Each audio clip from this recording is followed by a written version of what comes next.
안녕하세요, 임준수입니다. 한국사 능력검정시험 심화과정 이론편 1강부터 시작하도록 하겠습니다. 먼저 우리가 수업 진행에 앞서서 수업 진행 어떻게 하실지 간단하게 한번 살펴보도록 할까요?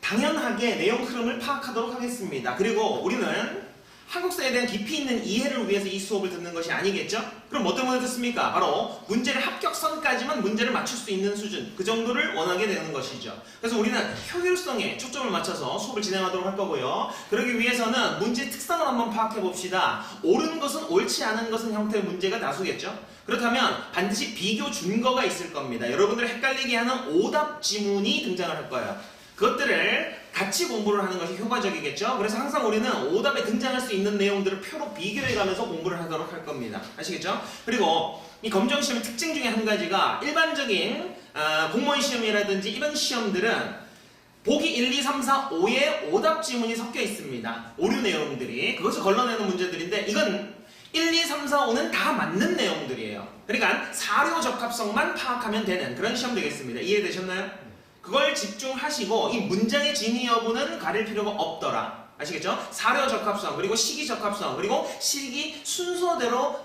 여러분들이 문제를 풀어내시면 될 것 같습니다. 그래서 기본적인 내용은 제가 설명을 드리겠지만 대부분의 내용들이 표로 복습을 하는, 표로 비교를 하는 그런 학습으로 진행될 거예요. 여러분들도 마찬가지로 당연히 헷갈리는 내용들을 중점적으로 공부를 하시는 게 좋겠죠? 자, 그 다음에 해당 기출문제 풀이는 여러분들의 몫입니다. 기출문제 풀어보시고 모르는 내용들은 저한테 질문하시면 되겠고요. 수업을 듣고 내용 복습을 하셨으면 사실 모르는 게 없습니다.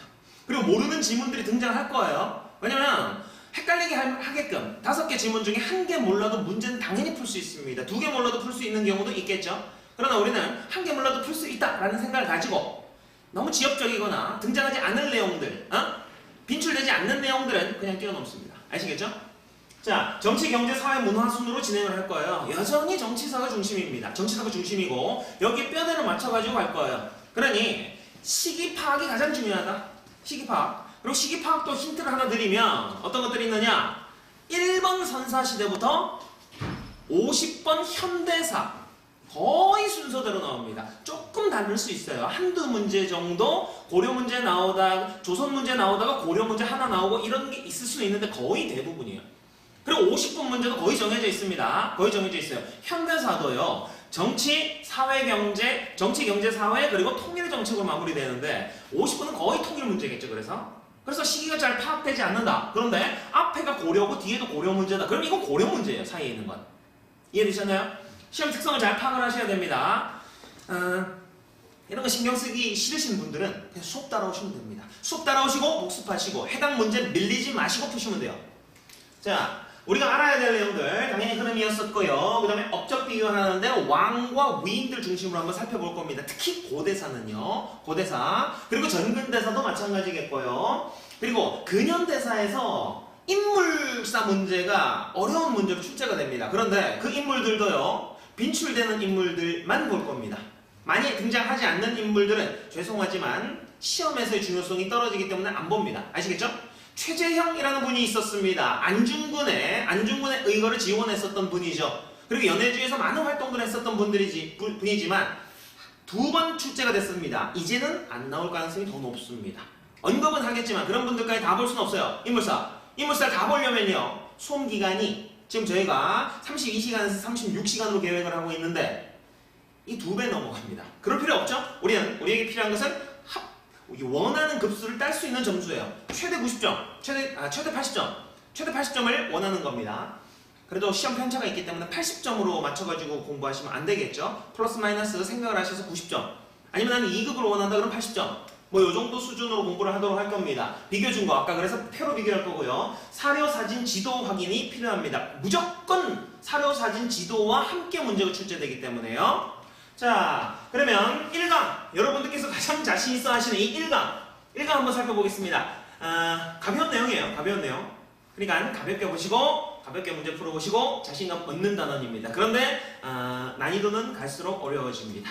어떻게요? 선사, 고대, 중세 그러니까 고려시대까지는 난이도 하. 교재 앞에 제가 실어놨습니다. 교재 앞에 제가 시대별 난이도는 정해놨어요. 그리고 원래는 조선시대 그러니까 근세가 난이도가 중이었었는데 요새는 조선시대의 어려운 문제들이 출제되고 있습니다. 그러니까 난이도는 조금씩 달라요. 이 말씀을 드리는 이유는 뭐냐? 그리고 원래 근대사와 강점기는 난이도 상 영역이었어요. 근데 강점기 문제가 조금 쉬워졌어요. 현대사 난이도 중 혹은 중하 이 정도로 생각할 수 있을 것 같고, 근데 이게 매 회차 같으냐? 그건 또 아니에요. 비교적 그렇다라는 거지. 조선시대 문제가 어려운 것이 최근 회차들은 그런 문제들이 많이 나왔었습니다. 천주교 박해라든지 조금 까다로운 주제들이 있었어요. 그러니까 한마디로 얘기하면 뭐냐? 버릴 시기는 없다. 쉬운 것만 가져가겠다. 나는 요 시기는 저는 60점 필요한데요. 저는 70점 필요한데요. 요거 버리면 안 됩니까? 그런 거 없어요. 다 두루두루. 버릴 건 시대를 버리는 것이 아니라 시대 내에서 까다로운 주제를 버릴 거예요. 아시겠죠? 자, 선사실 한번 살펴보도록 하죠. 교재 14쪽 되겠습니다. 교재 순서로 진행될 거고요. 참고로 네, 이름 확인하셨죠? 그러니까 그대로 따라오시면 됩니다. 요거와 이 교재와 이 PPT 자료와 그리고 제가 이 삼위일체가 된 거예요. 어차피 제 머릿속에서 나온 것들이기 때문에 구성을 잘 따라오시면 될 것 같습니다. 문자에 의한 기록 전 시기를 선사시대라고 합니다. 이거는 교재에는 빠져있는데 선사시대, 역사 전시대, 그리고 역사시대 이렇게 나눌 거예요. 지금 첫 번째 시간은 선사시대입니다. 적게 나오면 2문제, 많이 나오면 3문제가 등장하는 그 시기 되겠습니다. 2-3문제 맞추러 한번 가보시죠. 검정시험이요. 공부하다 보면 이것만큼 재밌는 시험이 없습니다. 왜 그런지 아세요? 문제가 50문제가 되기 때문에 50문제. 오늘 공부한 거, 아니 요번 시간 1시간 공부한 게 무조건 나와요. 그런 시험은 어딨어? 응? 여러분들 자료 해석이나 이런 거 몇 문제 봅니까? 자, 일반적인 공무원 시험에 이런 것들도 20문제 문제 풀어보면 내가 오늘 공부한 내용들이 안 나온다고요. 공부한 보람이 없어요. 그렇지만 이 시험은 50문제나 되기 때문에 오늘 공부한 것은 반드시 나온다. 아시겠죠? 오늘 1시간 공부하시면 2-3문제 맞춰가는 겁니다. 자, 그러면 구석기 신석기부터 한번 살펴볼게요. 제가 구석기 신석기를 말씀드릴 때 뭘부터 말씀드리냐면, 그리고 민족의 분류, 민족 형성, 민족 특성 요거는 보지 않습니다. 요건 시험에는 안 나와요. 그냥 구색으로, 교재 구색으로 그냥 넣어놓은 겁니다. 아시겠죠? 우리는 뭐 알타이어게 뭐 필요 없습니다. 시험에서는 뭐 그냥 지식 차원에서 우리가 몽골리안이라고 하죠. 몽골 계통인데 이 몽고 반점 같은 것들 백인종에서 등장하지 않는다라고 하는 당연히 흑인들은 당연히 구분이 안 되겠고, 또 여러분들 있는지 한번 살펴봅시다. 몽골리안의 특징 중에 한 가지가 6개 발톱이라고 있거든요. 혹시 새끼 발톱 끝에 뭐 좀 튀어나온 부분 혹시 뭔지 아세요? 잘 안 자르면 여기 걸리기도 하는 새끼 발톱 끝에 갈라진 거, 요걸 학명으로 6개 발톱이라고 하는 몽골리안들만 있어요. 우리만 있어요. 유럽인들 없습니다. 흑인들도 없어요. 우리만 있어요. 그런데 아직 조금 덜 진화되셨어. 저도 그런데요. 근데 제가 젊은 층일수록 제가 물어보면 없어요. 요새는. 그게 뭔지 몰라요. 새끼발톱 끝에 갈라진 거. 저는 다 아는데 좀 어린 친구들은 다 사라지고 있더라고요. 그렇습니다. 자, 그런 것들 실어놓은 거니까 시험과는 관계없다. 자, 시험과 관계에는 바로 구석기 신석기로 들어가도록 하겠습니다. 자, 도구와 경제로 구분하는 거예요. 도구와 경제로 이 시대를 구분 한번 해보도록 합시다. 도구와 경제로 시대를 바라보도록 할게요. 왜 도구와 경제로 시대를 바라보느냐? 먹고 사는 문제입니다. 여러분들 왜 이렇게 지금 빡세게 솔직히 관심 하나도 없는 한국사를 공부하고 계십니까? 먹고 사는 문제. 먹고 사는 문제. 여러분들은 원하는 뭐 자아실현과 나라를 위한 희생과 뭐 이런 것들은 면접 볼 때 말씀하시고요. 요건 이제 먹고 사는 문제입니다. 먹고 사는 문제. 저도 마찬가지죠. 저도 왜 이렇게 목 아픈데도 불구하고 복식 호흡을 하면서 이렇게 전달을 하겠습니까? 응? 먹고 사는 문제. 가장 중요한 거예요. 그런데 하물며 선사시대 짐승 같은 놈들이 당연히 먹고 사는 문제가 가장 중요하겠죠? 그러니까 먹고 사는 걸 중심으로 해서 이들을 한번 이해해 보도록 하겠습니다. 구석기 시대는 옛날 석기예요. 신석기는 새로운 석기라는 겁니다. 돌을 썼는데 첫 번째 사용했었던 석기들은 뗀석기입니다. 떼서 썼어요. 그냥 돌을 던져봤어요. 자연 속에서 가장 보잘것없는 존재였었던 구석기, 짐승 같은 놈들이 돌장난을 하다가 날카로운 파편이 있네? 저게 내 친구 잡아먹었었던 그 짐승의 이빨 같구나 하면서 쓰기 시작했었던 것이 바로 뗀석기입니다. 무조건 유물 사료로 확인하셔야 돼요. 요겁니다. 투박하죠? 투박하죠? 맨들맨들하지 않아요. 투박합니다. 투박합니다. 근데 갑자기 맨들맨들해졌었죠? 역시 여러분, 한국사는요 인풋과 아웃풋이 명확합니다. 투자하는 시간만큼 점수가 나오는 거예요. 저 시험 떨어졌어요 하시는 분들 공부 안 한 겁니다, 그냥. 공부 안 한 거예요. 아니면 수업 안 들었거나. 이해되셨나요? 열심히 갈고 닦으니까 이게 보다 쓸만한 도구가 됐잖아요. 이게 신석기예요. 요거는 운, 복불복, 잘 깨지만 땡큐. 이것은 노력, 갈고 닦아가지고 만드는 것이었었죠. 자, 구석기는 뗀석기고요. 신석기는 간석기다. 갈아서 썼다. 그리고 보세요. 돌보습, 돌괭이 이런 것들은 뭐냐? 보습은 삽이에요, 삽. 괭이는 괭이고요. 이제 농사가 시작됐다는 거죠. 농기고. 구석기는요, 짐승입니다. 여러분 이미지, 구석기는 짐승이다. 그러니까 사냥을 했어요. 농사는 못 짓습니다. 농사는 없어요. 제가 자세하게 안 보는 것들은 그냥 넘어가도 된다는 거예요. 왜냐? 사진으로 나오니까 무조건 문제가. 자, 조리도구, 밀개, 글개 같은 것들이 있었던 투박한 거예요. 자, 경제 보시면 구석기 때 경제는 사냥과 채집, 어로 활동입니다. 자, 구석기 때는요, 추워. 빙하가 아직 덜 녹았을 정도로 추운 시기입니다. 그러면 추운 지역에서 살기 위해서는 피하 지방이 많아야 돼요. 그래서 북극에 사는 애들, 곰, 바다 사자? 뭐 이런 애들 등치 큰 애들이에요. 피하 지방이 많단 말이죠. 그러니까 구석기 때는 빙하가 아직 덜 녹았었기 때문에 짐승들의 등치가 커. 사냥하기 힘들어요. 그러니까 만만하게 뭡니까? 물고기 잡아먹는 거죠. 물 빠지면 움직이지 않는 소라, 따개비 이런 것들 잡아먹는 거예요. 구석기, 짐승입니다. 신석기 때는 이제 농사를 시작했어요. 농사. 농경과 목축. 자, 벼는 익을수록 고개를 숙입니다. 그 이유는 단위 면적당 가장 많은 수확물이 열리는 작물이기 때문에. 오케이? 주식으로 지금 전 세계 인류 중에서 가장 많은 사람들이 주식으로 삼고 있는 것이 바로 벼죠. 벼. 근데 여러분, 벼는요, 생장 조건이 자라날 때 고온하고 다습해야 돼. 비가 엄청 많이 와야 됩니다. 우리는요, 1년에 딱 한 번 농사 짓죠? 제가 문화해설사 강의를 할 때 중국 분들이 있었는데 저희는 1년에 3모작을 하면 2모작 합니다. 3모작 합니다. 난리 났어요. 뭐. 근데 베트남 분이 손들더니 4모작 4번을 농사 짓는데요.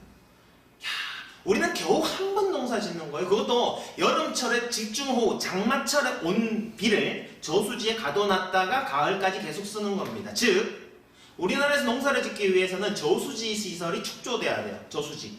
그 정도의 수준이 될까요? 안 됩니다. 그냥 원시 농경, 조피, 수수 같은 것들만 농사 지었었더라. 조피, 수수. 여러분들 뭐 알면 되느냐? 벼농사는 지을 정도의 수준이 안 된다. 벼농사는 고급 기술이에요. 이해됐나요? 짐승들은 당연히 농사조차 못 지었었고 여기에서는 이제 벼농사를 못 지었었다. 그러면 여전히 배가 고파. 그럼 뭘 많이 잡아먹었겠어요? 만만한 애 있죠? 만만한 애 누구? 물고기. 어로 활동을 많이 했었더라. 이거 뭡니까? 이거 뭔가요? 자, 이게 조금 제가 조작에 이 정도면 잘하는 거죠. 자, 벼농사를 지었었고 어로 활동을 많이 했다. 어로. 물고기를 많이 잡아먹었어요. 여전히. 이해됐나요? 그래도 하루 먹을 거는 보관해 놔야죠. 그래서 토기를 사용했는데 이 토기는 무슨 토기냐? 바로 빗살무늬 토기를 활용했습니다. 빗살무늬 토기. 여기 토기 있다 없다? 농사 안 지으면 토기가 필요 없어요. 왜냐? 토기는 곡식을 저장하거나 곡식을 조리하는 용도로 사용을 한다. 빗살무늬 토기는 뭐냐? 여러분 알아두세요. 상식으로. 뭘 알아놓느냐? 무늬가 있는 게 세련됐을까요? 아니면 없는 게 세련됐을까요? 없는 것이 세련됐다. 무늬를 넣는 이유는요, 토기를 굽는 과정에서 홈을 파놔야지 깨질 확률이 줄어든다고 하더라고요. 그리고 빗살무늬 토기는 무늬를 이쁘라고 넣은 게 아니라 어쩔 수 없이 굽는 기술이 발달하지 못했기 때문에 어쩔 수 없이 넣어놨었던 거예요. 이해되나요? 무늬가 있는 게 촌스러운 거다. 그럼 무늬가 없는 거, 민무늬 토기는 언제 유행했었느냐? 신석기 다음인 청동기에 유행을 해요. 심플리티는 청동기에. 뒤에서 하겠지만 벼농사도 그럼 언제 됐겠어요? 청동기에 벼농사도 시작돼요. 자 보세요. 그럼 여기는 무슨 토기가 등장하냐? 아유 너는 심플한 척 하는데 신석기 토기는 심플한 척 하지만 아직 일러. 이른 민무늬. 오케이? 빗살무늬, 이른 민무늬 요것들이 등장을 하면 돼요. 이 두 가지만 아시면 됩니다. 왜냐?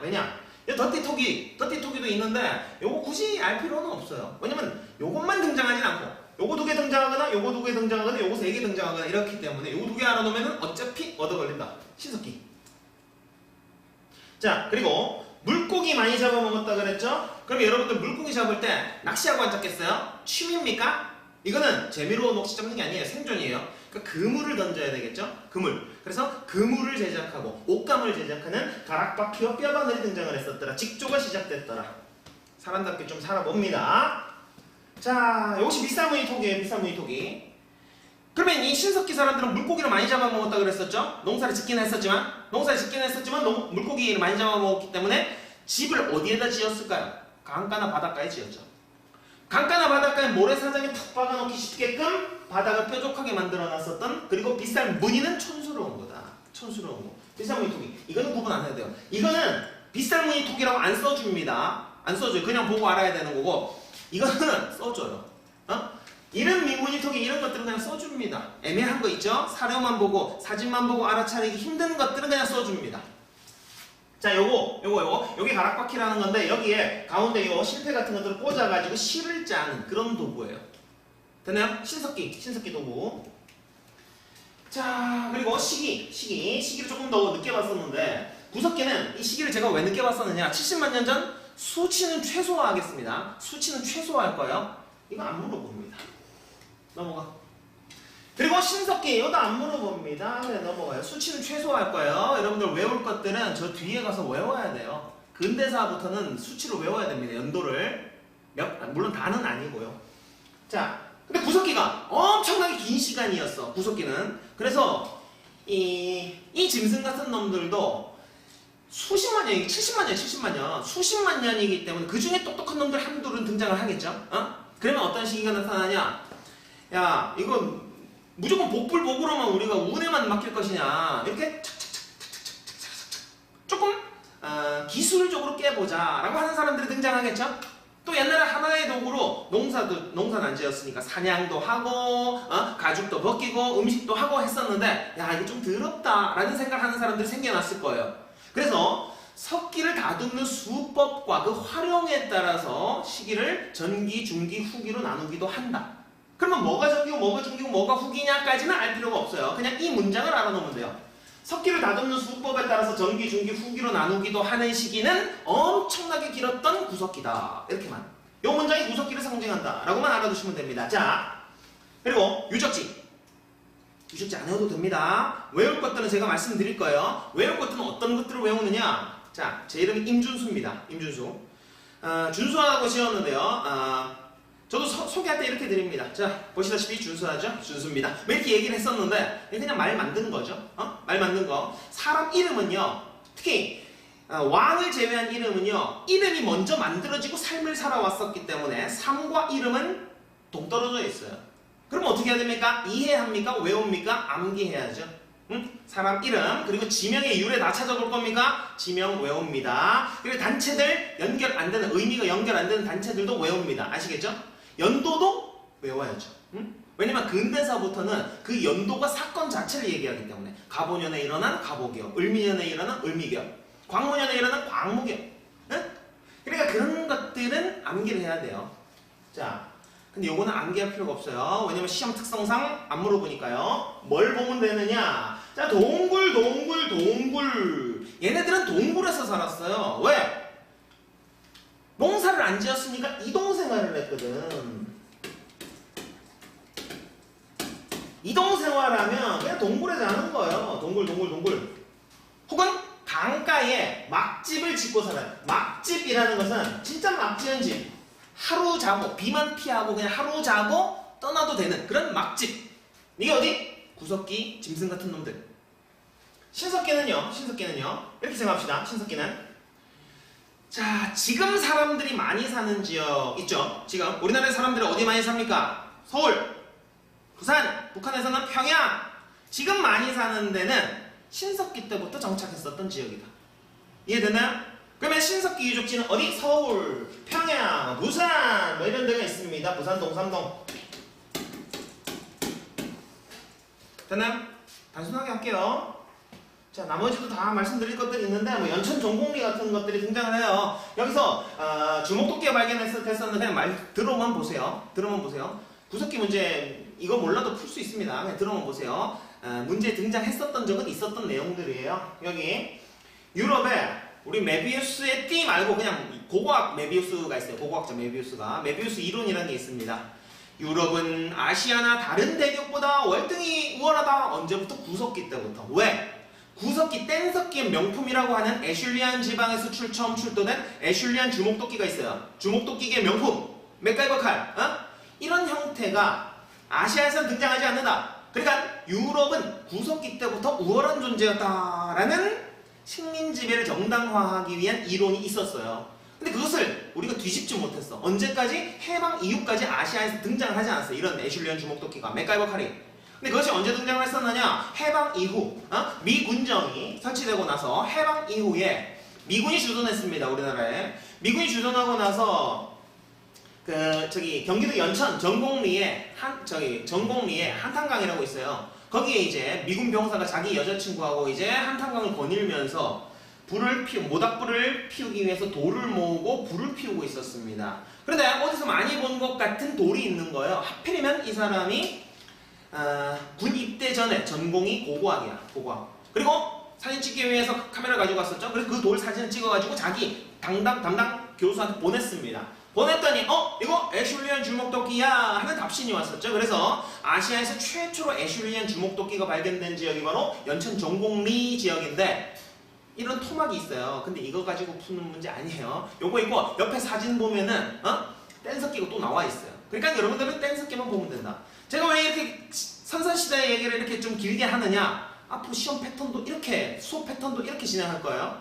버릴 건 버리고 무조건 알아야 될 것들은 알아야 되고 아시겠죠? 자, 이런 거 있습니다. 그 다음에 됐고요. 타라된 벽시가 발견되었었다. 그러면 구석기는 아니죠, 이거는. 왜냐면 벽시, 농사를 지었다라는 거니까. 농사를 지었다. 자, 그리고 이거는 뒤에 가서 얘기를 합시다. 저녁 드셨나요? 저녁 뭐 드셨어요?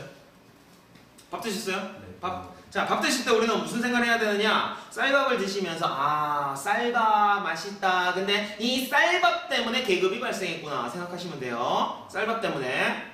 뭔 말이냐? 자, 벼는 이것으로 고기를 숙인다 그랬었죠. 단위 면적당 수확량이 많습니다. 수확량이 많다라는 거는 먹고 남는 게 생기는 거죠. 잉여산물이 생겨요. 그 잉여산물이 재산이 되는 겁니다. 재산. 사유재산이 생겨나는 거예요. 벼농사를 지으면 많이 생산되기 때문에. 그러면 벼농사 기술을 가진 사람들은 재산이 차곡차곡 쌓일 테고 벼농사 기술을 가지지 못한 자들은 재산이 없게 되는 거겠죠. 그래서 옛날엔 친구였었는데 와가지고 얘기하는 겁니다. 가뭄이 들고 배가 고파요. 그래서 친구가 저는 벼농사 기술을 가지고 있어서 재산을 가지고 있는데 제 친구 옛날에 친구였던 애가 딱 오는 겁니다. 준수야 밥 좀 다오. 나 배고파 죽겠다 하니까 너 말이 좀 짧다. 다시 한번 얘기해볼래? 밥 좀 주시오. 무릎 좀 꿇어볼래? 내가 시키는 일 할래? 하면서 주종관계가 형성되는 거예요. 그러니까 벼농사 쌀밥 드시면서 뭐? 계급이 발생했다. 그러면 아까 신석기 때 벼농사 시작됐다 안 됐다? 안 됐다 그랬죠? 이거는 평등사예요. 평등사예요. 자, 구석기 유적지들 볼 필요 없다 그랬어요 제가. 근데 여기서 하나만 살펴봅시다. 하나만. 뭐를 살펴보느냐? 구석기는 빙하가 녹았다 그랬어요? 안 녹았다 그랬어요? 빙하가 아직 안 녹았다 그랬었죠? 빙하가 녹으면 북극곰이 아파요. 서식지를 잃어갑니다. 그게 무슨 말이냐? 빙하가 녹으면 해수면이 상승해요. 그래서 낮은 저지대가 침수된다는 얘기죠. 그러면 빙하가 안 녹았었던 구석기 때는 여기가 수심이 얕은 이 황해가 거의 육지입니다. 육지. 빙하가 안 녹아서. 오케이? 여기가 육지예요. 육지. 그런 지도가 나오면 구석기예요. 아직 구석기. 빙하는 언제 녹느냐? 구석기, 신석기 사이에 빙하가 녹아요. 여기가 육지다 그러면 구석기입니다. 여기 육지. 여기 육지라고 적어놓으세요. 여기 육지면 구석기.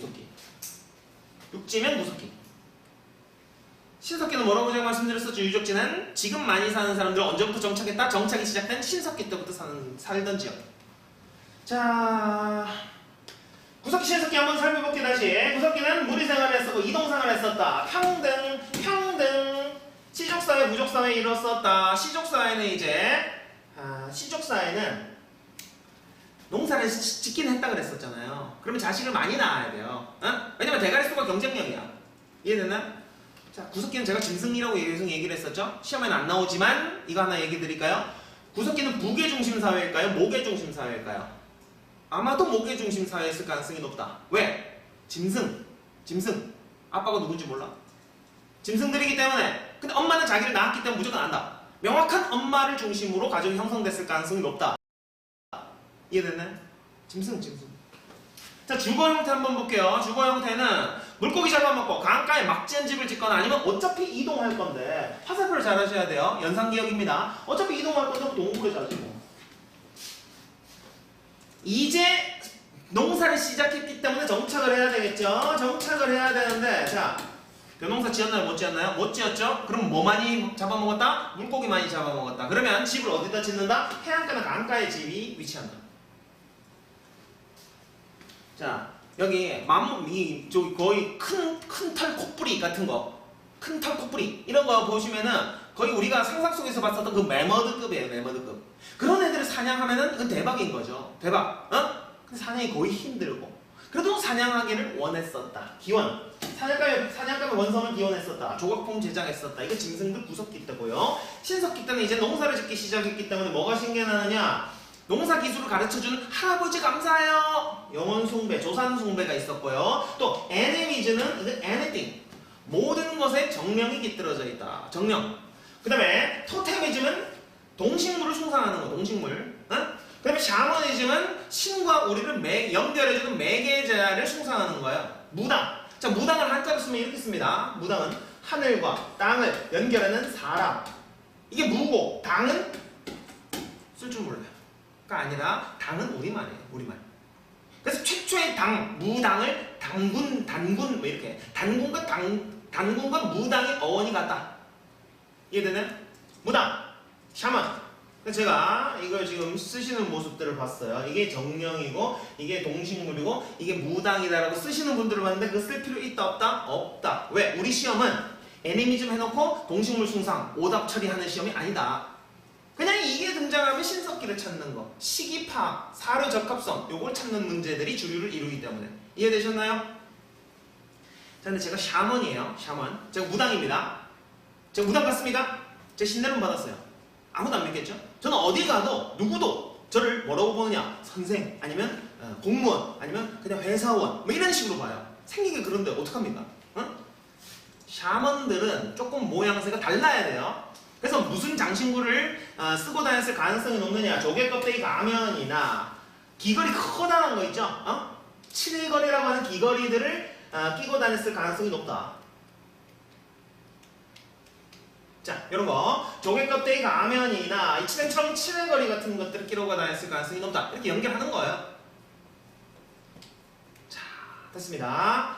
그리고 자, 구석기는 빙하가 녹았다 안 녹았다? 안 녹았다. 그런데 언제 녹았다? 구석기 신석기 사이. 그 시기는 요거 잘 안 나오는 건데 혹시 나올 수 있기 때문에 한번 봅니다. 구석기 신석기 사이에 구석기와 신석기 사이에 빙하가 녹는 간빙기 혹은 해빙기가 동작을 해요. 간빙기 해빙기. 요거는 저기 간석기 그 사진 있는 데다가 적어 놓으시면 됩니다. 간석기 안 들어가 있나요? 요거 하나 그냥 적어 놓으세요. 혹시나 싶어가지고 넣은 거니까. 구석기 신석기 사이에 중석기가 있었다. 여튼 빙하가 녹아요. 그러면은 작은 짐승들이 등장을 했다는 거죠. 작은 애들 만만하다고 잡기 쉽냐? 그건 아니에요. 대신에 빨라. 빠르면 어떻게 해야 되죠?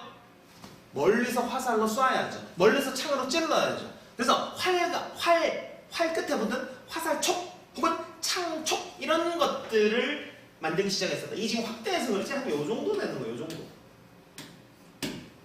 그래서 이렇게 화살촉으로 사용했었던 이러한 요거는 자잘한 석기라고 해서 잔석기라고 얘기를 합니다. 잔석기. 여기 언제 있었다? 구석기 신석기 사이에 빙하가 높기 때문에. 됐나요? 자, 그럼 구석기 신석기 끝났고 그 다음에 청동기 가보도록 하겠습니다. 구석기 신석기 공통점은요, 계급이 없다. 우리 뭐 드시면서 계급 발생을 떠올려라? 쌀밥, 벼농사. 청동기는요, 자, 청동은 구리와 주석의 합금이에요. 말만 들어도 귀할까요? 안 귀할까요? 귀하겠죠. 대신에 그렇게 단단하지 않습니다. 좀 살짝 물러. 살짝 물러. 그래도 사람은 죽일 수 있어요. 뾰족하고 날카롭게 만들 수 있기 때문에. 자, 이것은 어쨌건 귀하다. 철은요, 단언컨대 지구상에서 가장 평등한 광물 자원입니다. 왜? 전 세계 고루 분포하고 있거든요. 철은. 그래서 이것은 많아요. 많다, 흔하다. 자, 청동은 귀하기 때문에 누가 주로 사용을 했을까요? 제사장이나 아니면 지배자가 썼겠죠? 지도자는 제사장들이 썼고, 그러면 농사는 이 귀한 청동으로 지을 수 있을까요? 아니요. 농사는 못 지어요. 그래서 청동기 때도 농사는 갑자기 뗀석기 쓰면 이상한 거예요. 뗀석기 쓰면 이상한 겁니다. 농사는 간석기로 했다. 간석기. 도구 어디 갔어? 도구 간석기를 사용했습니다. 벼농사를 시작했었는데 간석기를 사용했었다. 농기구. 반달돌칼이라고 하는 간석기를 사용했다. 청동은 왜냐면 귀하니까. 그리고 벼농사를 시작했어요. 벼농사 시작하면 뭐가 생겨난다? 사유재산이 생겨나고 계급이 발생한다. 생각해 두시고요. 밑에 연결해 두시면 됩니다. 자, 사회에 한번 연결을 해보도록 할게요. 이따가. 그 다음에 자, 여기 경제 파트에서 조보리 콩수수 등 밭농사가 중심이었지만 벼농사가 시작되었다. 벼농사가 활발했다라고 하면 틀립니까요? 그런 거는 안 나와요. 그냥 벼농사 하면 청동기예요. 자, 철기 때는요. 철은 많아요. 그리고 그러면 철제 농기구나 철제 무기를 사용했기 때문에 잘 사는 나라가 있겠고 싸움 잘하는 나라가 있겠죠. 그럼 싸움 잘하는 나라가 잘 사는 나라를 잡아먹습니다. 그래서 영역이 점점 확대가 돼요. 그래서 부족국가, 시족사회, 부족사회에서 국가의 형태를 띠는 경우가 많더라. 그래서 여러 나라가 등장하는, 여러분 조금 이따가 살펴볼 부여, 옥저, 동해, 삼한 이런 나라들은 다 철기 때 등장을 했었던 나라예요. 철기 때. 자, 여러 나라가 등장했었다. 여러 나라가 등장했었고, 그럼 중국에도 나라들이 있겠죠. 그래서 중국에 있는 나라들과 교류를 했었더라. 명도전, 반량전, 오수전. 뭐 진나라 때, 한나라 때 쓰던 것들인데 그거 구분할 필요 없고요. 우리는 화폐가 없어요. 우리는 화폐를 언제 처음 공부하느냐? 고려 성종 때 처음 공부할 거예요. 고려 시대. 그러니까 고구려 백제 신라까지도 화폐는 몰라도 돼요. 그 화폐 이름이 나왔다. 그럼 중국 거예요. 중국 거. 그럼 이것이 우리나라에서 출토됐다는 것은 중국과 교역의 흔적이다. 중국에도 나라가 많고 우리도 나라가 많으니까 교역을 했구나.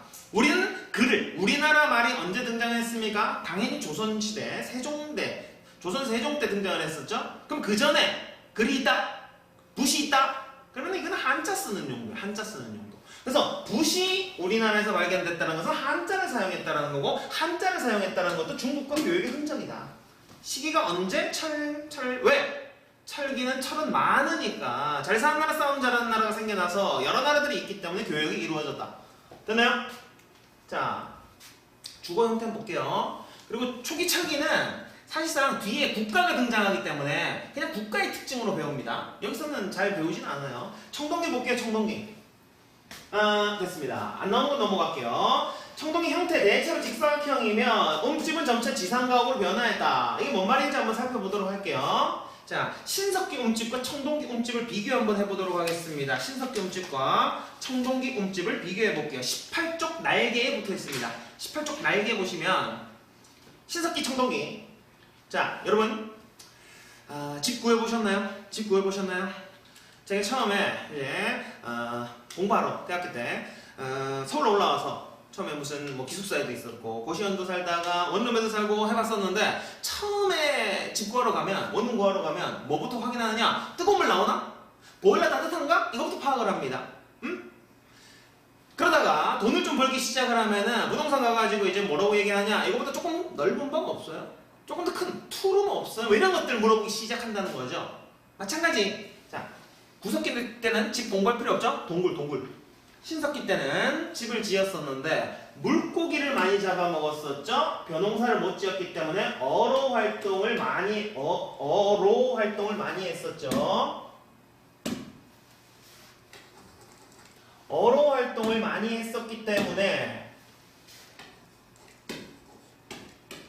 강가나 바닷가에 위치하고 있겠죠. 어로.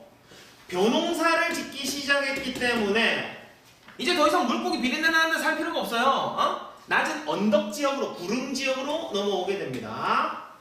그리고 신석기 때 처음 짓고 할 때 뭐가 중요했다? 보온이 중요해요. 보온. 따뜻하면 장땡. 따뜻하려면 반지하로 가야 되겠죠?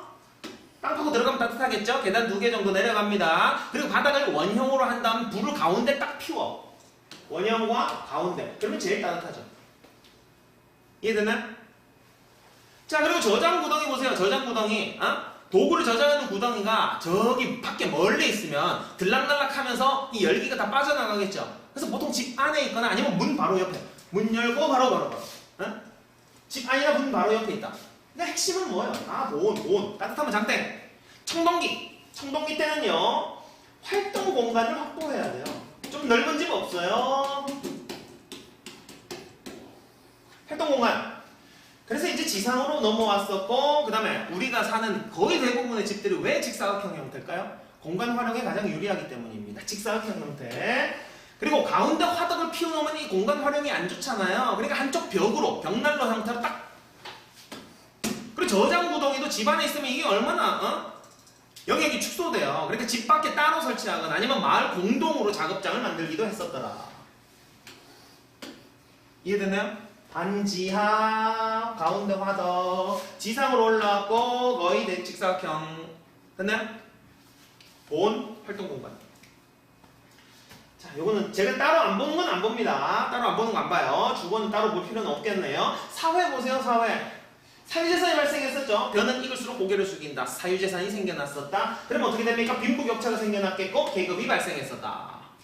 그리고 군장이 출현하게 됩니다. 군장이 뭐예요? 우리가 군중심리 얘기하잖아요. 군은 무리군자예요. 무리 중에 짱이 생겨났었다. 군장이 등장을 했다. 계급이 발생했기 때문에 계급사회 중에서 가장 우두머리 군장이 등장을 했었고,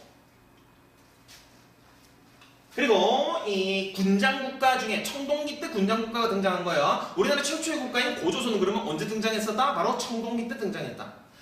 고조선은 청동기 때 등장했고, 그러면 최초의 군장은 누구? 바로 단군이에요. 단군왕건.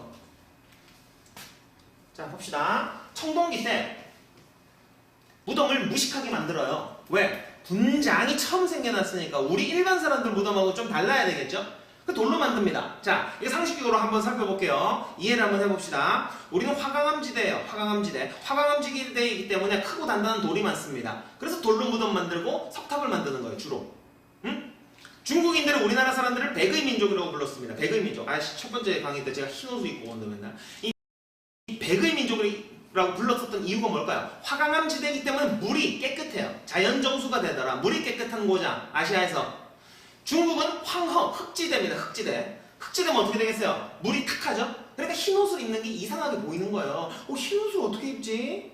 자기들 생각에는. 그러니까 우리나라 사람들은 백의 민족이라고 불렀었던 거고, 그 다음에 걔네들은 흑지대면은 무덤이나 탑을 뭐로 만들까요? 흙으로 만들면 무너지잖아. 그래서 흙을 뭉쳐서 구우면 벽돌이 돼요.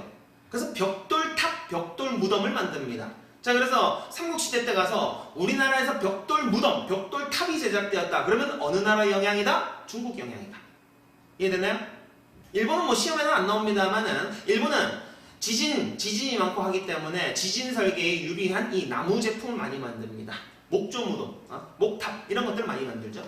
한중의 특징이고, 사실 이게 한 뭐 인정받는 고인돌들이 전 세계 한 5만 8천여 개 정도 있다고 하는데 4만 8천 개 정도가 한반도에 있어요.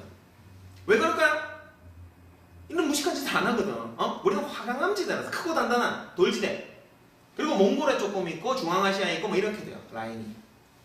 자, 이거는 북방식 고인돌이에요. 더 만들기 어려운 탁자식 북방식 롱다리. 이거는 바둑판식이에요. 바둑판식. 지금은 이게 돌만 보여요. 거의 이렇게 덮여져 있었기 때문에.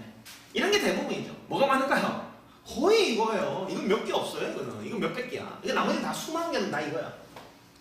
자, 이거는 돌널무덤이라고 해서 여러분 널빤지 알죠? 널빤지는 뭐예요? 크고 평평한 나무판을 널이라고 불러요. 널. 나무판. 그러면 이건 돌널이니까 돌판을 깔고 돌판을 세우고 돌판을 덮는 형태. 어쨌든 돌로 만들었다 청동기.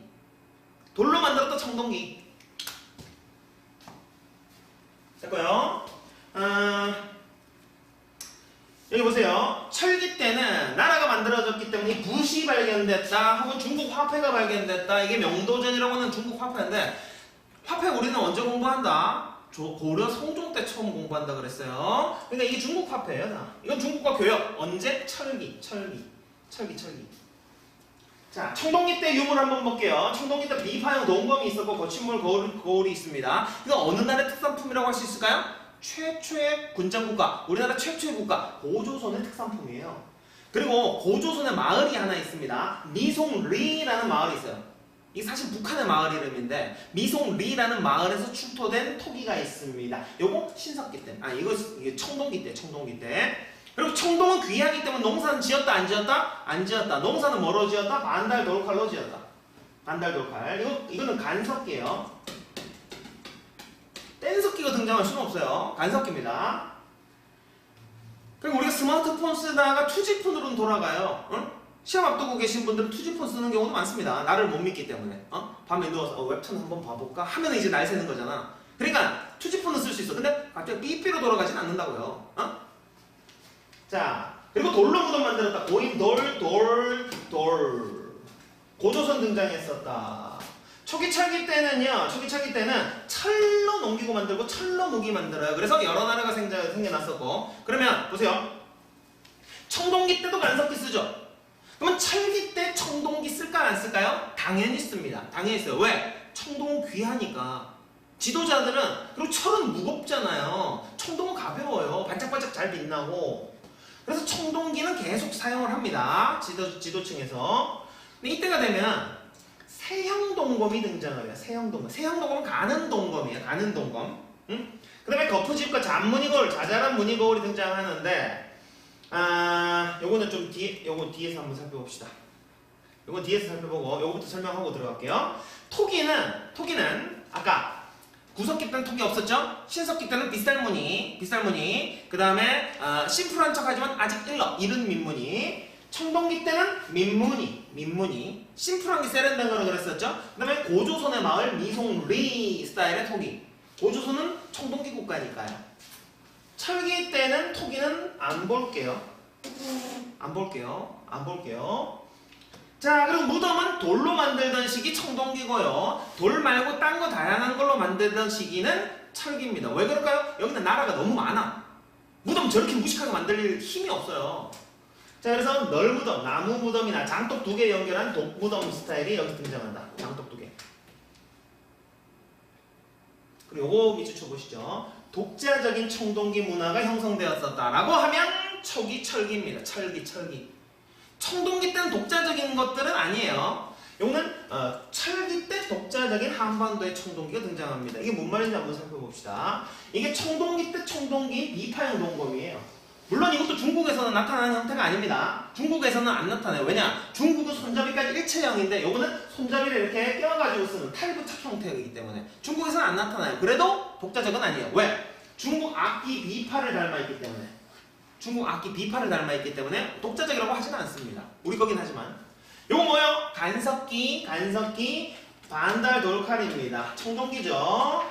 그리고 여기 주둥이가 벌어져 있고 손잡이가 있는 형태 이 토기가 바로 고조선의 마을 미송리 스타일, 미송리식 토기 되겠습니다. 자, 요거 보세요. 비파형 동검과 세형 동검인데 요건 청동기 때 토기예요. 중국 악기 비파를 닮아있으니까 독자적이라고 얘기하진 않고, 물론 중국에는 없습니다만. 자, 세형 동검은 가늘게 아주 세련되게 됐었죠. 여기 이제 철기 때 만들어진 청동기, 한반도의 독자적인 청동기. 이것도 청동기 때 청동기예요. 거친 무늬 거울, 무늬가 거칠어, 격자무늬. 근데 잔무늬 거울로 가면 철기 때 청동기는 굉장히 세련된 무늬가 등장합니다. 잘 흐려서 잘 보이지는 않지만 세련됐어요. 세련된 문양, 제가 그릴 수 있을까요? 뭐 이런 문양들이 등장하고 있습니다. 이런 무늬들이 이제 가늘게 새겨져 있어요. 자잘한 무늬들이 잔무늬 거울. 이게 청동기, 이건 철기 때 청동기. 자, 그리고 청동기 때 예술을 한번 살펴볼게요. 요거 이제 울산 방구대 암곽한데, 울주 방구대 암곽한데 여기 고래잡이가 들어가 있습니다. 고래를 잡을 정도의 수준이라면 어느 정도의 기술력이 있어야 될 것인가? 청동기로 추정을 합니다. 지금까지 문제는. 근데 이건 안 나올 가능성이 높아요. 왜냐면 지금 학계에서 연구를 계속하고 있는데요. 이 고래잡이가 의외로 쉽답니다. 쉬워요. 왜냐? 바다에 나가서 잡는 게 아니거든. 이건 회유성 어종이에요. 얕은 물로 와가지고 고래가 새끼를 깐대요. 포유류니까. 그러니까 얕은 물로 올 때 그 시기만 잘 계산을 하고 이제 딱 가둬놓으면 그냥 어미랑 새끼랑 그냥 한 방에 다 잡아버릴 수 있는 그 기술이 있다고 합니다. 그래서 신석기 때도 가능했었다 뭐 이런 얘기들도 나오고 있어요. 근데 예전의 문제들은 여기 청동기로 다 등장을 했기 때문에 일단은 청동기를 알아놓으세요. 안 나옵니다. 자, 그리고 초기철기 내용들은 초기철기 국가들에서 다시 다루도록 하고요. 자, 시간을 한번. 자, 첫 번째 시간이 내용이 좀 쉬운 내용이기 때문에 조금 더 가도록 할게요. 조금 길더라도 쉬운 내용이니까 조금 더 가도록 하겠습니다. 당군신화 한번 살펴보겠습니다. 고조선 문제, 최근에 한 문제 어려운 문제가 나오긴 했었습니다만 일반적인 내용들 중심으로 먼저 살펴볼게요. 당군신화 보시면 환은 하늘이에요. 하늘 아들의 서자였었던 환웅이 이 땅에 내려왔었다. 그러면 선민사상이죠. 우리는 선택받았어. 하늘의 선택을 받았어. 그 다음에 홍익인간, 넓을 홍 더할 익, 널리 인간을 이롭게 한다. 그 다음에 3번 됐고요. 4번에 내려올 때, 태백산 신단수에 내려올 때 통백, 우사, 운사를 데리고 내려왔다. 바람과 구름, 비, 이것은 농경사회를 암시하고 있더라. 그 다음에 하늘에서 내려온 것은 북방계통이 남하를 상징합니다. 내려와봤더니 곰부족, 호랑이 부족이 싸우다가 곰부족이 선택되었었다. 그래서 토착 세력이 곰부족과 곰토템 부족과 그 다음에 북쪽에서 내려왔었던 청동기를 가진 선진문물을 가진 세력들이 결합돼서 만들어진 연합정권이다. 부족연합. 토템! 이런 것들이 등장했다. 당군한 건 보세요. 다는 뭐라 그랬어요? 당이라고 그랬었죠? 당군은 그래서 제사장을 상징하고 왕검은 왕이에요. 정치 지도자. 이걸 한 명한테 불렀었죠? 당군, 왕검. 그러니 재정일치사회였었다. 지금으로 따지면 교황 대통령님 뭐 이렇게 얘기를 하는 거죠. 재정일치사회. 이것이 당군신화고요. 당군신화가 나와 있는 책 두 권만 한번 살펴볼까요? 두 권만. 고려시대 때 또 등장을 하기 때문에 두 권만 볼게요. 삼국유사 보겠습니다. 유사. 뒤에서 다시 하니까 가볍게 들어두세요. 삼국사기라는 역사책이 있어요. 우리나라에서 제일 오래된 역사책입니다. 이 역사책에는 미신 같은 것들은 싹 뺐어. 왕의 이야기, 위인, 영웅의 이야기들만 딱 넣어놨어요. 정사라 그래요. 그래서 그거를 미신 같은 거 다 뺐어. 이런 거 다 빼. 그게 삼국사기입니다. 그러면 남은 얘기도 어디에 엮어야죠. 우리가 나중에 물려받는 재산을 유산이라고 하잖아요. 그러면 남은 역사는 뭐라고 부른다? 유사, 남은 역사. 뭐하고 남은 역사? 정사를 다 쓰고 남은 역사를 유사라고 해요. 미신, 전설, 신화 같은 것들입니다. 미신, 전설, 신화. 그러면 제일 기이한 신화가 뭐예요? 당연히 당군신화죠. 그 당군신화를 최초로 기록하고 있더라.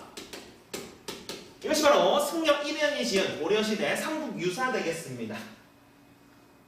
요거까지는 필요 없고요. 어디를 알아봐? 그냥 고려시대다. 고려시대. 또 이승유의 제왕운기가 있는데 제왕은 여러 왕을 얘기합니다. 여러 왕. 여러 왕, 제왕, 운기. 여러 왕 중에 시작을 누구로 하고 있느냐? 시작을 단군으로 하고 있어요. 그러면 시작이 단군이면 단군 신화부터 시작해야 되겠죠? 이 두 권 일단 알아놓습니다. 이승유의 제왕운기. 제자백가 들어보셨나요? 제자백가. 여러 사상, 여러 학자들을 제자백가라고 하는데 그 제가 여러예요. 여러. 제왕은 여러 왕, 시작은 단군. 이것도 고려. 뒤에 건 필요 없고요. 밑에 있는 것들은 조선시대 거 나중에 배우도록 하겠습니다. 지도가 없어요. 지도가 없는데 어떻게 지역을 알까요? 영역을? 출토된 유물을 통해서 알 수 있습니다. 자, 범위는 요령지방을 중심으로 형성되었었다. 자, 한국사에서 많이 쓰여지는 지명을 좀 살펴보고 넘어가죠. 보세요. 여기가 랴오허, 우리말로는 요하라는 강이에요. 요 서쪽 지방을 무슨 지방이라고 할까요? 요서지방이라고 하겠죠. 요하 서쪽. 요하 동쪽을 요동지방이라고 합니다. 그럼 우리가 한반도죠. 한반도. 그럼 여기는 무슨 반도? 요동반도. 오케이? 그리고 여기는 우리나라에서 중국으로 가면 제일 먼저 닿게 되는 요 반도를 산둥반도라고 부릅니다. 산둥. 여서, 여동, 여동반도, 산둥, 산둥반도. 중국에서는 출토가 안 되는데 여기만 출토되는 한반도 북부지방과 만주지방에서만 출토되는 그 유물이 있습니다. 이런 유물을 표지유물이라고 해요. 표지유물. 여기만 나타난다. 고조선의 표지유물. 자, 북방식 고인돌. 중국에는 이런 무식한 짓 안 한다 그랬었죠. 흑지대라서 벽돌 무덤이다. 그리고 고조선의 마을 어디? 미송리 스타일의 토기. 미송리. 그 다음에 청동기 대표 도구였었던 바로 비파형 동검. 그리고 이것은 거친 무늬 거울인데 이건 잘 물어보지 않으니까 됐어요. 그 세 가지 중심으로 해서 살펴보시면 됩니다. 그리고 제가 다시 말씀드립니다. 이거는 보기는 다 맞는 내용이라고요. 아시겠죠? 사료 적합성만 물어보는 거예요. 보기는 다 맞는 내용이에요. 그러니까 여기에 이게 들어가 있는데 이게 잔문인지 거친 무늬인지 헷갈린다라고 생각할 필요가 없다고요. 아시겠죠? 이거 세 개 알아두시면 됩니다. 자, 여기 출토되는 범위다. 그리고 요거도 많이 나옵니다. 8조 범금. 8조 범금이라고 나오고 8조 금법이라고도 하는 금법, 법금, 범금 뭐 다 똑같은 얘기입니다. 금하는 8개가 있었다. 고조선의 법이 8개 있어요. 근데 이게 우리나라에서 제일 오래된 역사책은 안타깝게도 고려시대 거예요. 아까 뭐라고 그랬습니까? 삼국 4기가 제일 오래됐다고요. 그럼 이런 기록들은 어디에 남아있느냐? 중국 역사책에 남아있습니다. 한서, 한나라의 역사책에 주변 나라의 이야기를 적어놓은 것이 지리서인데 한서지리지에 옆나라 고조선의 법이 8개 있다. 다 적어놓으면 좋겠지만 딴 나라 얘기이기 때문에 특징적인 거 3개만 적어놨어요. 3개만 전한다. 3개 적어 전한다. 팔조법금. 사람을 죽인 자는 즉시 죽인다. 이게 뭐예요? 복수법. 그럼 사람을 상해한 자는 곡물로서 배상한다. 노동력 존중하고 생명 존중하는 거. 남의 물건을 훔친 자는 노비로 삼다. 노비. 그리고 50만 전을 낸다. 이런 것들을 통해서 뭘 할 수 있어요? 사유재산, 화폐가 있었고 그 다음에 계급사회다. 그리고 부인들이 정신하여 음란하지 않았다고 하는데 그것으로보다 관음을 금지하는 법이 있었을 것이다. 여성이 정제를 강조한다. 혹시 모르죠? 숨겨진 조항에 이런 것들. 한편 남자들의 정조는 더욱 중요하여 뭐 이렇게 나올 수도 있습니다. 나와있는 것들만 보면 이렇다. 고조선 사회다. 고조선이 망한 후에 자 우리는 법 없이도 살 사람들이었어요. 왜? 법이 8개밖에 없다는 것은 사람들이 법을 어기지 않는다는 거거든요. 고조선에서 제일 심한 건 아니지만 고조선에 욕이 있어요. 뭐냐? 야야 쟤네들 집 문 잠그고 다닌대. 이게 욕이에요. 그 동네를 비하하는 욕이에요. 야야 쟤네들은 마을 사람들 못 믿어서 문 잠그고 다닌대. 너 문에 열쇠가 있어? 뭐 이런 게 고조선의 욕이에요. 그만큼 법 없이도 사는데 고조선이 망하고 한나라의 사람들이 들어오면서 한나라에 한사군이 설치되면서 고조선 멸망 후 한사군이 설치되면서 법이 60여 개로 늘었다. 풍속이 각박해졌다. 도둑놈들이 늘어났다는 거예요. 자 여기까지 일반적인 내용이고요. 건국 한번 볼게요. 당군 왕건이 건국했었다. 홍익인가 이념이었었고 근거는 삼국유사 제왕홍기 요 2개 일단 알아놓고요. 그 다음에 발전했었던 것은 요령지방을 중심으로 한반도로 발전했었고 그 다음 부왕에서 준왕으로 왕위 세습이 일어났다. 이거 알아두셔야 됩니다. 부왕 준왕으로 왕위 세습이 일어났다. 왕위 세습. 부왕 아빠왕에서 준왕 왕 2명만 알아놓읍시다. 부왕 준왕. 그 다음에 고조선의 관직이 있어요. 상, 대부장군이라는 관직이 있었어요. 특히 상, 높은 사람이라는 뜻인데 왕이 있는데 관직 자체가 높은 사람이에요. 높은 사람. 그러면 왕보다 높을 리는 없고 왕과 대등할 정도로 높다. 즉 이때는 중앙 집권화가 아직 안 됐거든요. 요 관직자들이 엄청 힘이 세다는 거예요. 상이. 상을 알아보세요. 상대부 장군 다 필요 없고 그냥 상. 고조선은 높은 관직이 있었다. 높은 관직의 이름은 상. 그리고 요소지방을 경계로 연나라와 대립을 했었더라. 연나라와 대립을 했었습니다. 연나라에 침입을 받았었던 적도 있어요. 연나라에 침입을 받았었던 적도 있습니다. 그런데 연나라는 일찌감치 망했죠. 자, 연나라가 일찌감치 망했어요. 연나라가 망하고 연나라 출신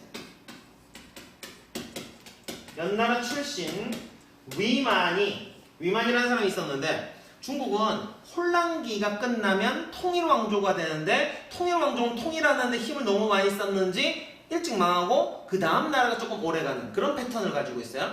그래서 중국은 항상 2나라씩을 이어서 얘기를 합니다. 진한시대 이런 식으로 수당시대 송원시대, 명청시대 이렇게 두 개씩 해요. 우리가 그것까지 알 필요는 없지만 자 연나라는 우리가 안 들어본 나라일 거예요. 이 춘추전국시대 때 나라거든요. 춘추전국시대 때 나라 엄청 많을 때 그 통일을 시킨 나라가 바로 진나라예요. 그 진나라 일찍 망하고 이제 한나라가 됐단 말이에요. 위만은 연나라에서 태어났지만 진나라를 거치고 혼란스러운 상황 계속 거치다가 한나라까지 간 사람이에요. 이해되네? 위만이 어떤 생각을 했냐면 중국인 어떤 생각을 했느냐, 야 중국은 너무 전쟁이 많아가지고 나 짜증난다, 평화로운 고조선으로 가자 하면서 갔어요. 근데 여러분 지금도 그렇지만 기술이 없거나 통장 잔고가 없으면은 이민 안 받아줍니다.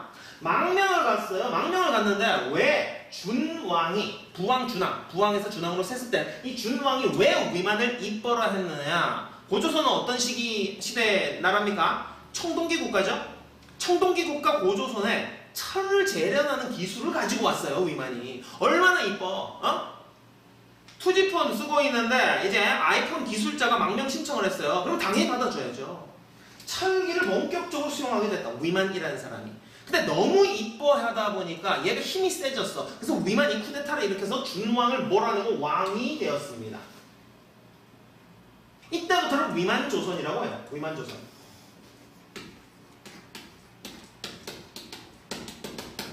그러면 위만은 중국인이죠. 원래가 중국인이었었기 때문에 중국에 아는 사람 있을까요? 없을까요? 있죠. 그러면 준왕이 어디로 내려갔었냐? 한반도 남쪽으로 내려갔어요. 그럼 고조선 사람들이 남쪽에 있으니까 남쪽에도 아는 사람들이 생긴 거네요. 중간에 위치했다는 지리적 이점이 뭡니까? 얘네 물건 사다가 수수료 떼먹고 팔아먹고 중개무역을 할 수 있겠죠? 그래서 중개무역으로 번성을 누렸다. 근데 중개무역은 우리나라한테는 땡큐인데 중국이 보기에는 굉장히 꼴보기 싫을 거예요. 수수료 떼먹으니까. 그래서 결국에는 한나라에서 무력이 가장 뛰어났었던 한무제의 침입을 받고 망하게 됩니다. 됐나요? 자, 다시 위만은 연나라 출신이었었다가 돌아왔다. 왜 받아줬냐? 철을 재련했기 때문에. 그런데 쿠데타 일으켰었다. 그래서 위만조선이 되었다. 중개무역으로 번성을 누리다가 한나라의 침입을 받게 된다. 됐습니까? 자, 이거는 시험에 안 나오는 내용이지만 위만과 관련된 내용이 하나 중요한 게 있습니다. 그러면 중국의 동북공정에서 위만이 중국인이기 때문에 위만조선부터는 적어도 중국 역사다라고 왜곡을 하겠죠. 저는 그때 이렇게 얘기를 합니다. 자, 1990년대에 남미 페루의 대통령이 후지모리였던 적이 있어요. 후지모리. 일본인입니다. 어릴 때 가족 이민 갔다가 페루 국적을 따고 페루 국회의원 했다고 대통령 된 사람이에요. 그럼 그때 90년대 페루가 일본인가요? 자, 보세요. 국적을 결정하는 거는 혈통이나 피나 민족이나 문화가 아닙니다. 이것은 의지예요, 의지. 내가 저 나라를 계승하겠다라는 의지.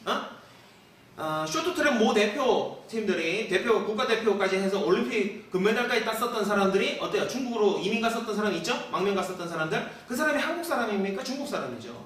그러니까 국가를 결정짓는 것은 계승 의지다. 그 계승 의지를 보여주는 것이 바로 위만이다. 왜? 들어올 때 상투를 투고, 중국은 변발인데 상투를 투고, 그 다음에 흰 옷을 입고 들어왔어요. 흰 옷. 그리고 조선 말을 쓰고. 중국은 나라 이름이 한 글자입니다. 진, 한, 명, 청 이렇게. 근데 우리는 조선을 계속 썼다. 그 조선말을 썼다니까요. 조선 사람 되고 싶어요 하면서. 그러니까 계승 의지가 있었던 귀화 중국인인 거죠. 그러면 위만이 집권했다 그래서 이게 중국이 되는 건 아니에요. 우리나라에 로버트 할리 씨가 대통령이 됐어요. 그럴 리는 없지만. 그렇다고 우리나라 로버트 할리가 한국 사람이잖아요 지금. 그럼 우리나라가 미국이 되는 겁니까? 아니죠. 됐고. 멸망은 누구한테? 한나라에서 무력이 제일 뛰어났었던 한무제가 침입해서 망했다. 그리고 한나라가 지방행정구역 4개를 설치하게 됩니다. 그것이 한사군이에요. 낙랑, 진번, 임둔, 현도가 있었는데 이거는 몰라도 되고요. 낙랑군만 알아뒀어요. 나머지는 다 일찌감치 반환받았었고 우리가 고구려가 다 점령을 했었고, 낙랑군은 언제 점령을 했었느냐? 바로 미친 무력, 고구려 미천왕 때 낙랑을 축출했었다. 4세기 고구려 미천왕 때 미천왕이 미친 무력이라고 생각하세요. 그냥 미천왕이 복속시켰다.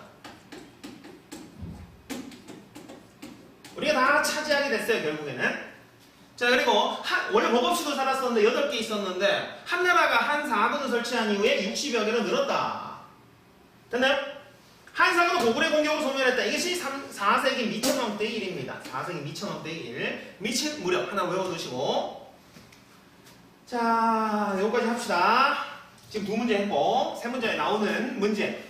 여러 국가의 성장을 한번 살펴볼 텐데요. 이 여러 국가가 등장했었다. 이것은 언제죠? 여러 국가가 많이 나왔었던 시기는 청동기인가요? 철기인가요? 철기입니다. 철기. 그리고 이때는 연맹왕국의 개념이에요. 하나의 중앙 집권 국가로 나가지 못했었던 시기, 즉 왕권이 약하던 시기입니다. 왕권이 약하던 시기. 대표적으로 부여 보시겠고, 고구려 보시겠고, 옥저, 동해 이런 나라들 볼 텐데요. 뒤쪽으로 가서 살펴보도록 하겠습니다. 지도를 한번 먼저 보시죠. 지도. 23쪽 오른쪽 위에 보시면 지도가 있습니다. 지리적인 위치부터 한번 파악할게요. 왜냐면 문제에서 가나다로 많이 물어보거든요. 보시면 제일 위에 있는 나라는 부여입니다. 그 다음 고구려고요. 그 다음에 옥저, 동해. 밑에는 마한, 진한, 변한이 등장하게 되겠네요. 자, 봅시다. 부여에서 남하에서 나라를 세운 사람이 바로 고구려를 만든 주몽이에요. 그러면 부여와 고구려는 유사성이 있을까요? 없을까요? 당연히 있죠. 왜? 주몽이 어릴 때 자랐던 곳이 이곳이기 때문에 고구려의 풍습은 부여의 풍습과 유사성이 많다. 그 다음 고구려는 상무적 기질을 가지고 있습니다. 싸움을 잘해. 왜 싸움을 잘하냐? 농사가 안 되니까. 토양이 척박한 지역에서 태어났기 때문에 얘네들은 약탈 경쟁을 할 수밖에 없습니다. 싸워서 뺏을 수밖에 없어요. 싸움을 잘해요. 반면 옥저는 천혜의 요건에서 태어났어요. 함흥평야 일대고 그 다음에 해안가이기 때문에 해산물도 풍부하다. 동해도요. 강원도 여기도 해산물 풍부하고 여기 천원까지 뻗쳐있기 때문에 평야지대도 있습니다. 그런데 위에 누가 있습니까? 고구려가 있죠. 야 일로와. 니들도 일로와. 옥저와 동해는 여기 있는 나라들, 여기 있는 여러 나라들 중에서 유이하게 왕이 없어요. 누구의 간섭으로? 고구려의 간섭으로 인해서 왕이 없다. 그러면 얘네들 누가 다스리는 사회냐? 군장이 다스린다. 군장 국가야. 둘 중에는 누가 더 간섭 많이 받았을까요? 당연히 지리적 위치를 봤을 때 옥저 너는 2번. 옥저. 그래서 이 모든 나라들이 하늘의 제사를 지내요. 나는 하늘의 후예야 하면서. 근데 하늘의 제사 지내려고 상을 봐놓으면 와가지고 맛있게 잡수고 갑니다. 고구려가요. 그래서 이거 보세요. 이 두 나라는 유이하게 왕이 없었고 옥저는 유일하게 제천 행사가 없어요.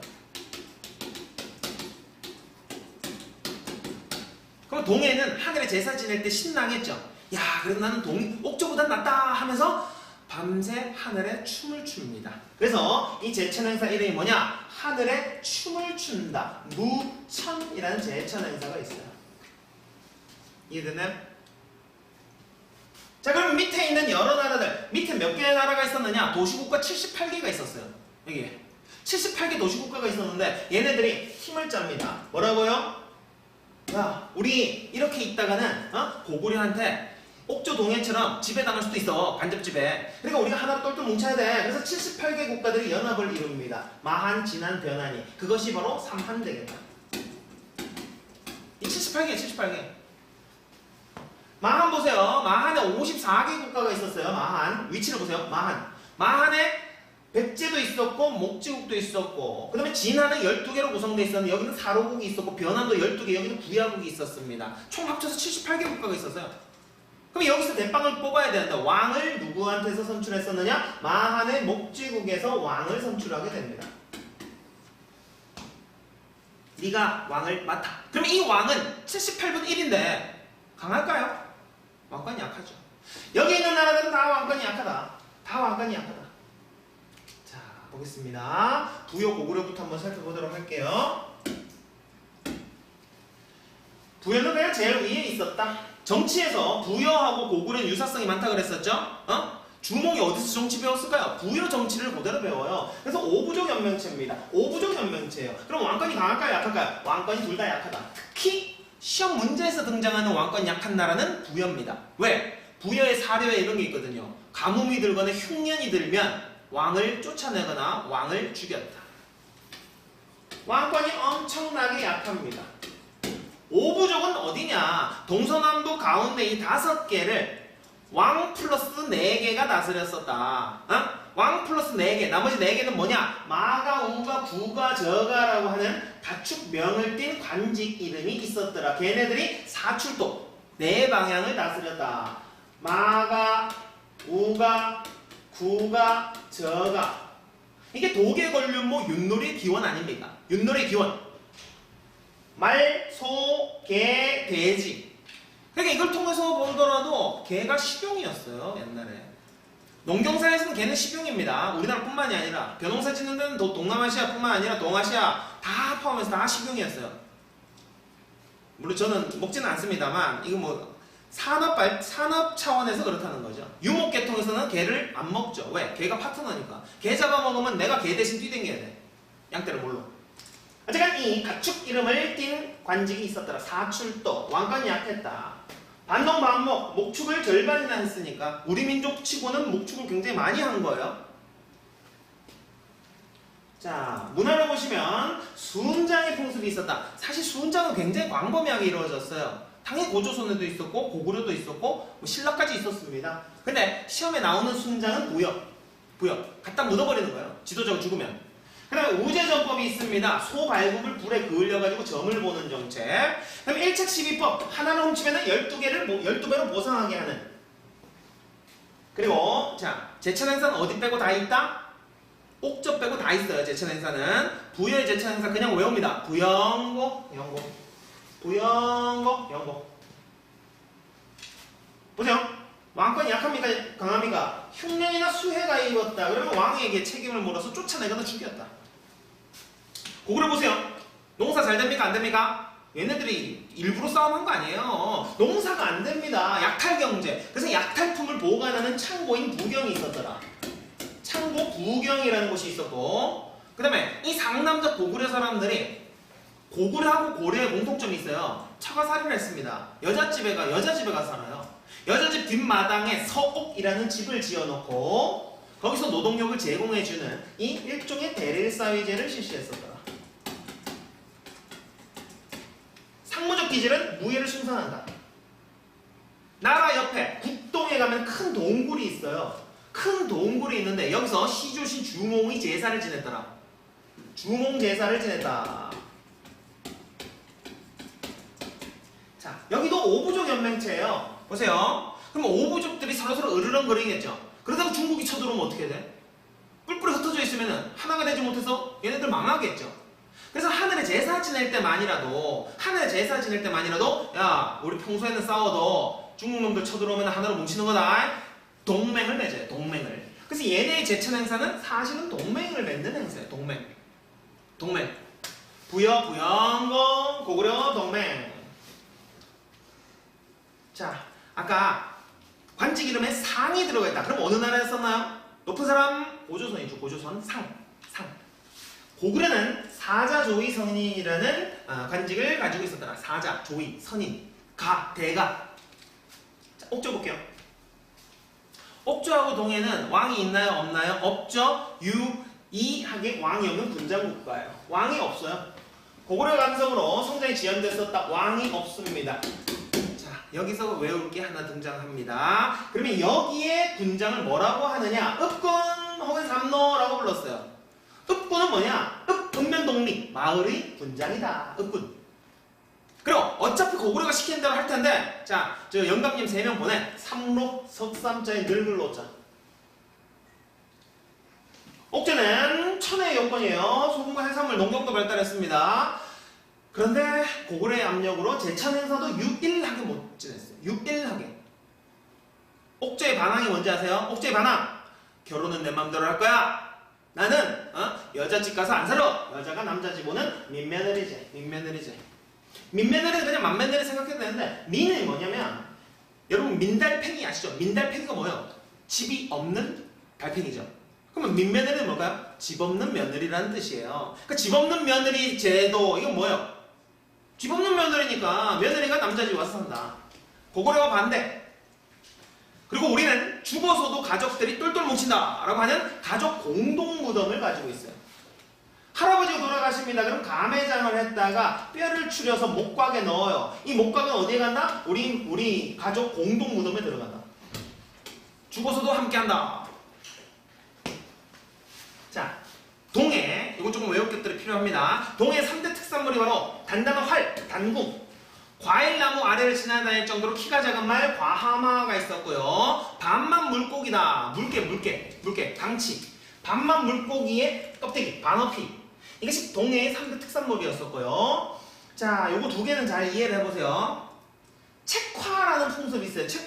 책화라는 풍습은 산천 경계를 중시해서 산과 강을 중시해서 경계를 넘어올 경우에 침범했을 경우에 소말 등으로 배상을 하게 만들었었던 제도입니다. 책화. 저 옆 부족에 절대 가면 안 돼. 옆 동네 가면 안 돼. 철저하게 분리되어 있어요. 근데 그러다가 딴 나라가 쳐들어오면은 막아내기 힘들잖아요. 부족 단위로는. 그러면 옆에 하고는 저희는 아무런 관계가 없나요? 같은 나라인데? 아니, 혼인은 옆 부족과 한다. 족외혼. 부족 이외의 부족과 혼인을 한다. 근데 이게 세트이기 때문에 사회가 유지되는 거예요. 야, 옆 부족 가지 마. 대신 혼인 관계로 엮여 있어요. 옥전 제천 행사 없었고 동해는 하늘에 춤을 췄다. 무천이라는 행사가 있어요. 하늘에 춤을 췄다. 두 나라는 고구려 약탈 대상이 됐었고 연맹 왕이 없어요. 그리고 옥저 동해 다 고구려한테 정복됐겠죠? 근데 동해는 언제 사라졌는지 정확한 기록이 없어요. 아마도 고구려겠지만 옥저는 사라졌습니다. 옥저는 태조왕 때 사라졌어요. 고구려 태조왕 때 옥저가 정복됐기 때문에 여기서는 나옵니다. 그리고 동해에 집터가 있는데요. 집터. 요게 이제 이걸 뒤집어 놨어야 되는데 집터가 있는데 이게 철자예요. 한자로 철자입니다. 철자. 근데 이게 철자형 집터다. 원룸인데 뭐 부뚜방 쪽도 좀 부뚜막 정도 나와 있는 거겠죠? 그 다음에 이것은 국려자. 샴푸도 있던데요. 국려자.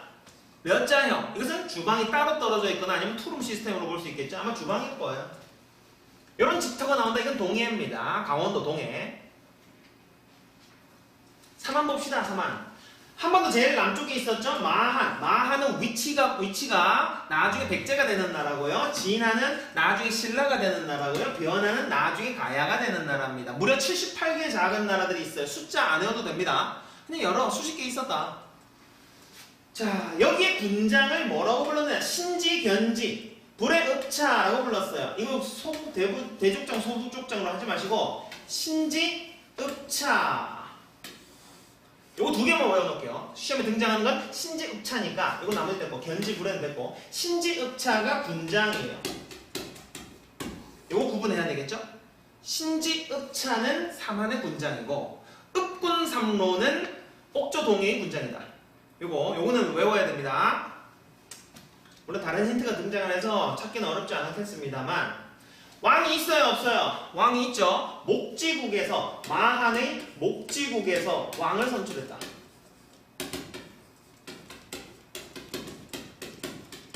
왕이 있어요. 그런데 군장이 있었다 또.